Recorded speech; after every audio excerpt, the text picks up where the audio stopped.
Ya, Assalamualaikum warahmatullahi wabarakatuh.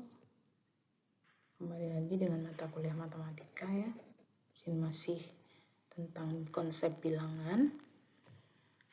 Kita lihat nih, bilangan apa saja yang akan kita pelajari pada pertemuan ini ya. Yang pertama pecahan, yang kedua rasio, ketiga persentase, yang keempat perpangkatan, dan yang kelima nanti kuis sama kayak pertemuan pertama ya. Yang pertama adalah bilangan pecahan, misalnya seperti ini. Kita akan menyederhanakan 1/3 ditambah 2/7 ya. Kita perhatikan dulu pembilang sama penyebutnya. Yang penting dari pecahan ini adalah penyebutnya. Ketika penyebutnya sudah sama, sudah bisa dioperasikan langsung, mau ditambah, mau dikurang gitu ya. Tapi kalau penyebutnya berbeda, apa yang harus kita lakukan? Ya, mencari KPK dari kedua penyebut tersebut. Ini ada 3 dan 7. Cari KPK-nya berapa? Yaitu 21 nih 21 kita buat dulu ya. Jadi 21 nih, setelah 21 kita samakan bentuk bilangannya ya. 21 bagi 3 adalah 7 dikali 1, makanya dia hasilnya 7 di sini. Oke, 21 dibagi 7, 3 kali 2 sama dengan 6. Penyebutnya sudah sama, tinggal kita jumlahkan. 7 tambah 6 sama dengan 13. Paham? Ingat, ketika penyebutnya belum sama, harus kita samakan dulu penyebutnya dengan cara mencari KPK-nya. Untuk mengingat kembali operasi dasar pada bilangan pecahan, coba kalian selesaikan beberapa permasalahan berikut ya. Ada 4 permasalahan, silakan dicoba dulu. Selanjutnya silakan perhatikan permasalahan setelah ini ya. Di slide berikutnya, identifikasikan konsep matematika apa saja yang dapat digunakan untuk menyelesaikan permasalahan tersebut. Kita lihat nih, ini permasalahan pertamanya.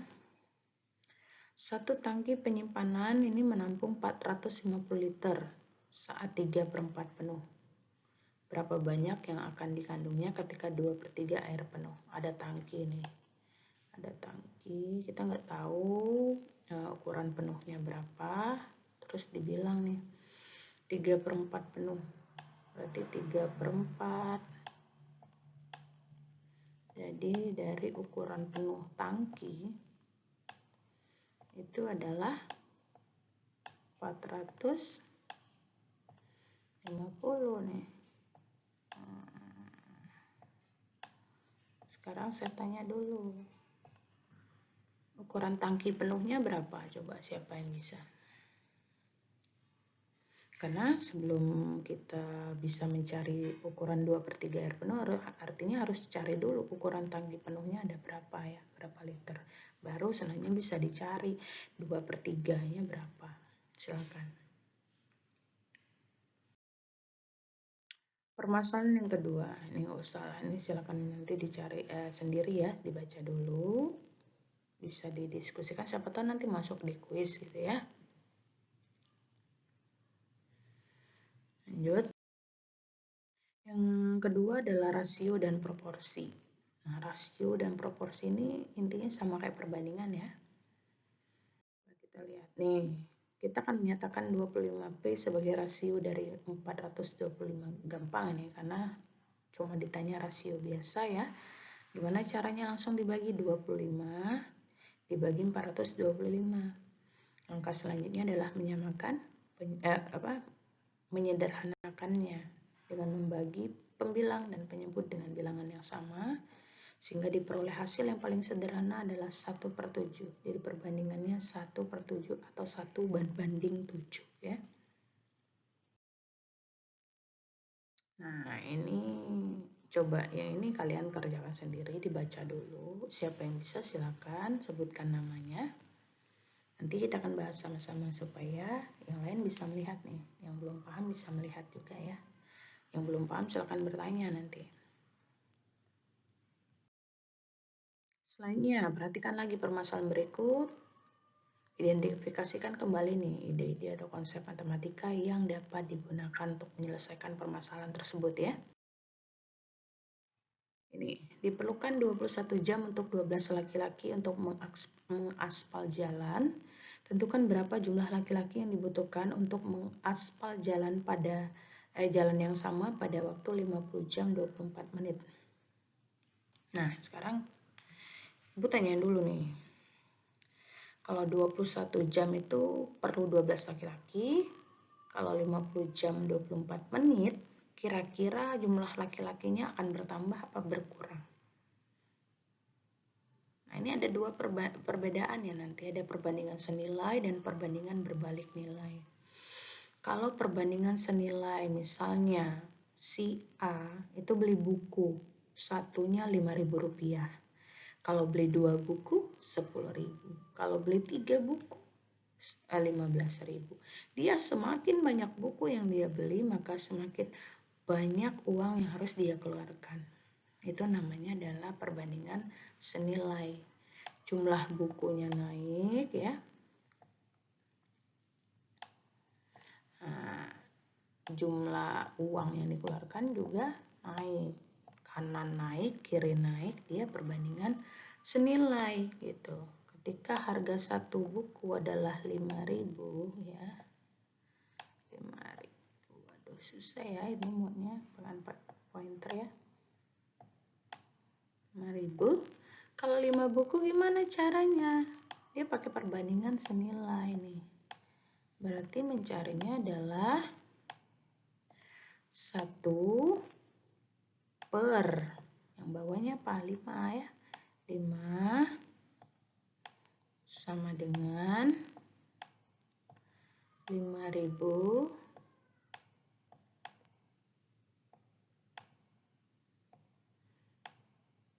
per X langsung. Karena kita tinggal mau naruh pernya di situ ya. Nah, ini kalau yang senilai tinggal dikali silang. Satu kawannya apa? X. 1 kali X adalah X. Oke, sama dengan ya ini 5 temannya mana? 5.000. 5 dikali 5, 25.000 ya.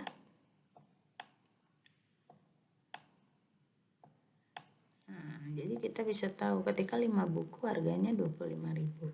Nah, sekarang ada perbandingan berbalik nilai. Contohnya seperti apa? Misalnya si Adi nih pergi ke kampus, naik motor pakai kecepatan 30 km per jam, santai ya. Sampai di kampus dia memerlukan waktu 30 menit. Nah, ternyata pada hari itu dia nih agak telat gitu kan. Jadi dia mempercepat lajunya dengan kecepatan 60 km per jam. Nambah nih kan kecepatannya. Nah, waktunya nambah apa ngurang? Tentu saja berkurang. Jadi waktunya lebih cepat karena kecepatannya lebih cepat. Ini berbeda kan? Ketika kecepatannya naik, waktunya malah turun. Nah, berbalik ya. Berbalik nilai. Ini namanya perbandingan berbalik nilai. Berbeda dengan yang tadi. Satu naik, satunya juga naik. Kalau satu naik yang ini, satu turun, dia bukan senilai tapi berbalik nilai. Gimana menyelesaikannya? Misal tadi, kalau kecepatan 30 km per jam itu butuh waktu 1 jam pura-puranya lah ya. 1 jam. Aduh, ini jelek ya, kita hapus dulu. Oke. Misalnya 30 km per jam itu perlu 1 jam nih. Ya. Terus kalau dia naik lebih cepat nih, 60 km per jam, dia butuh waktu berapa lama kira-kira? Nah, ini kan kita untuk menentukan ini kita putuskan dulu ini berbalik nilai atau senilai. Kalian sudah tahu tadi ini adalah berbalik nilai. Caranya gimana? 30 per 60 sama dengan, karena dia berbalik nilai, X-nya di atas, dibalik, yang sebelah kanannya dibalik. Jadi X-nya malah di atas nih, X per 1 ya. Dikali silang 30 kawannya 1. Saya tulis di sini ya. 30 kali 1 30 sama dengan 60 kali X 60X. Tinggal dicari nih. X-nya adalah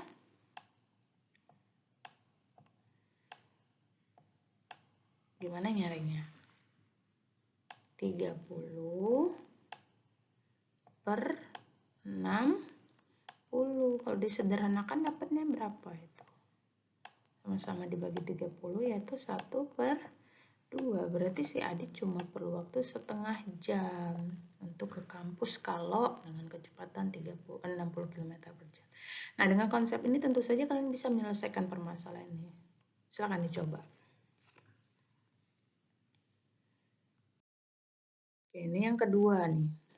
Suatu logam campuran terdiri dari logam A dan B dengan perbandingan massa 2,5 berbanding 1. Berapa banyak logam A yang harus ditambah ke 6 kg logam B untuk membuat logam campuran? Silakan dicoba.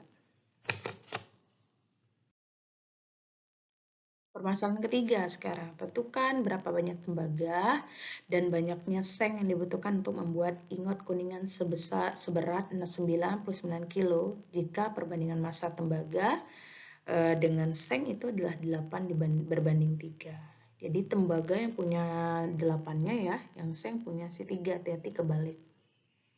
Coba ditentuin dulu ya, dipikir dulu.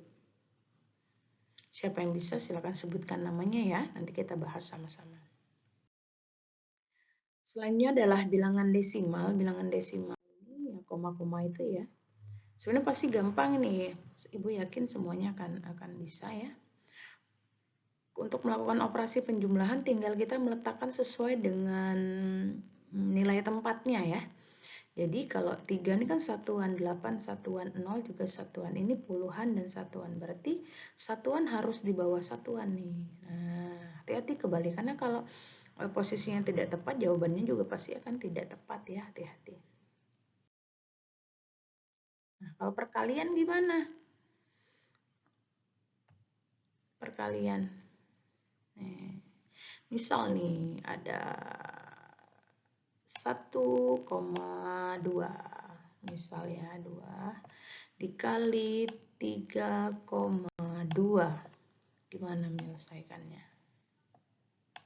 Kita kalikan sama kayak biasa ya, 2 dikali 2 4, 2 dikali 1 2 ya, aduh nggak nyampe ya, 3 dikali 2 6, Bu pindahin sini ya, 24 ya di sini tadi.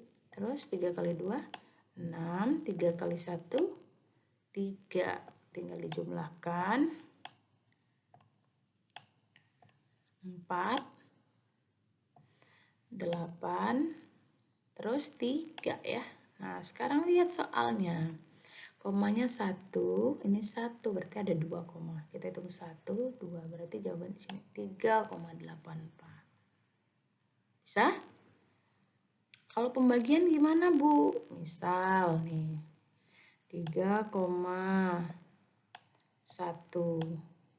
sama dibagi 2,51 misalnya ya, 2,51 mau dibagi dengan 3,1, gimana caranya biar nggak susah, banyak koma-komanya kan bingung kan membaginya. Ya udah kita kalikan nih biar hilang komanya. Kalau dikali 10 yang ini hilang komanya, yang ini maju 1 tinggal 1, masih ada komanya. Supaya hilang semua berarti dikali dengan yang komanya banyak, dikali 100. Nah, 2,51 kali 100 adalah hilang itunya ya, komanya jadi 2, 5, 1. Yang ini kalau dikali 100 jadi 3, 1, 0. Nah, silakan diselesaikan, udah nggak ada koma, gampang ya. Lanjutkan. Nah, ini silakan dicoba. Tulis dulu soalnya, dicoba ya. Gampang nih. gimana caranya mengkonversi ke pecahan campuran? Ibu kasih contoh satu aja ya. 1,82 itu adalah 182 dibagi berapa? Lihat komanya. Dibagi ini kali bagi 10, ini bagi 100, bagi 100. Nah, 182 per 100 ini belum sederhana, berarti harus disederhanakan dulu dengan membagi pembilang dan penyebut dengan bilangan yang sama. Pokoknya dibuat dalam bentuk yang paling sederhana, baru dijadikan ke pecahan campuran ya. Ini sama juga ya. Persentase sekarang. Persentase ini per berapa? Per 100 ya. Langsung ke permasalahan yang permasalahan praktisnya saja ya. Ini contoh yang nomor 2 coba nih. Diperlukan 50 menit untuk mengerjakan sesuatu pekerjaan lah misalnya ya. Terus dengan menggunakan alat baru waktunya lebih efisien, berkurang 15 menit. 15%. Hitung waktu baru yang dapat diperoleh. Gimana cara nyarinya? Berarti kita harus cari dulu 15% dari 50 menit. Berarti 15 per 100 dikali 50 menit. Berapa? Baru nanti dapat berapa dikurangan. 50 menit dikurang dengan waktu efisiennya tadi. Coba silakan, Ibu kasih waktu ya. Kita lanjutkan. Ini yang tadi ya. Ini contoh yang lain nanti bisa dibahas lagi. Nah, perpangkatan. Perpangkatan ini sama aja kayak eksponen ya. Ini juga sudah pernah dipelajari tentunya di SMA. Kelas 10 ya, semester 1 kalau nggak salah ya. Kedua Ibu lupa ya. Nih, kalau ada 2 buah atau lebih bentuk perpangkatan yang memiliki basis yang sama, bilangan dasar yang sama, di sini 3, ketika dikalikan, pangkatnya diapakan? Ditambahkan ya, ingat. Kalau dibagi gimana? Dikurang, Bu. Iya, benar. Tapi ingat, basisnya harus sama. Kalau basisnya berbeda, boleh nggak, Bu? Nggak boleh, ya. Selanjutnya, kalau pangkat dipangkatin lagi gimana? Ternyata pangkatnya harus dikalikan, ya. Terus, pangkat 0 gimana, Bu? Suatu bilangan dipangkatkan dengan 0, hasilnya 1. 1 juta pangkat 0, 1. 1 miliar pangkat 0 juga 1. Kecuali 0 pangkat 0. Karena kalau 0 pangkat 0 hasilnya adalah tak tentu ya, hati-hati. Selanjutnya adalah pangkat negatif nih. 3 pangkat min 4 itu ternyata bisa menjadi pangkat positif dengan cara memindahkan posisinya gitu ke bawah. Jadi 1 per 3 pangkat 4. Jadi 3 pangkat min 4 itu adalah bentuk per ya.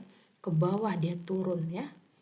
Nah kan kebaliknya kalau 1 per 2 pangkat min 3 itu naik ke atas nih supaya jadi positif yaitu 2 pangkat 3. Dia berpindah posisi supaya yang dari awalnya adalah positif jadi negatif ataupun negatif jadi positif seperti itu. Selanjutnya adalah pangkat pecahan nih. Pangkat pecahan. Kalau ketemu perpangkatan, pangkatnya pecahan, berarti dia pasti lari ke bentuk akar. Ya, kayak gini contohnya. 8 pangkat 2 per 3. Oh, dia pangkatnya pecahan ya. Berarti itu adalah bentuk akar ya. 8 taruh di sini. 2 yang atas taruh di dalam akar. 3-nya taruh di luar. Hati-hati terbalik. Ya. Paham? Lanjutkan. Nah, nih kalian coba ngerjain yang ini. Nah, silakan dicoba dulu untuk memastikan kalian paham benar nggak dengan permasalahan ini ya. Bu kasih waktu, siapa yang bisa silakan sebutkan namanya. Banyak sekali ya. Banyak untuk pelatihan. Oke, sekian. Ini adalah materi kita untuk yang kedua, bilangan ya. Berarti bilangan sudah sesuai. Nanti kita akan lanjutkan ke aljabar untuk pertemuan selanjutnya. Seperti pertemuan sebelumnya, akan dilanjutkan dengan kuis untuk melihat pemahaman kalian, sudah paham atau belum, gitu ya, dengan materi yang saya berikan pada hari ini. Baik, jika ada pertanyaan silakan ditanyakan ya pada sesi tanya jawab setelah ini. Terima kasih. Assalamualaikum warahmatullahi wabarakatuh.